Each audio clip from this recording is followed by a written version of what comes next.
ஹரி ஓம். ஓம் யோகாய நமஹ. யோகம் என்பது பிரிந்த மனம், இறைவனை விட்டு பிரிந்த மனம் இறைவனோடு ஒன்றுவதற்கு பெயர் யோகம் என்று பெயர். ஏன் இறைவனை விட்டு பிரிந்தது என்றால், மனம்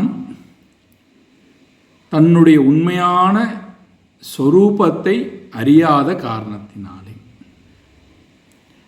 இப்போ மனதை நான் என்ன செய்ய வேண்டும் என்றால், அதனுடைய உண்மையான சொரூபத்தை காமித்து அதில் இருக்கக்கூடிய இடையூறுகளை, தடைகளை எல்லாம் நீக்கி மனதை தூய்மைப்படுத்தி ஒருமுகப்படுத்தி மனதிலே அந்த ஒன்றை அடைவதற்கு உண்டான அறிவை கொடுப்பதின் மூலமாக மனதை அந்த உண்மைத்தன்மையை குறித்து தொடர்ந்து தியானிக்க வைத்தால், இந்த மனம் எங்கிருந்து வந்ததோ அந்த பரம்பொருளோடையே இணைந்து விடுகின்ற தன்மையை பெறுகிறது.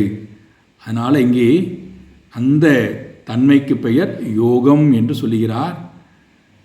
சரி, இப்படி நான் அடைவதனால என்ன பிரயோஜனம் என்று கேட்டால், அடைந்த ஒன்றை மீண்டும் நான் அடைய வேண்டிய அவசியம் இல்லாமல் போய்விடுகிறது.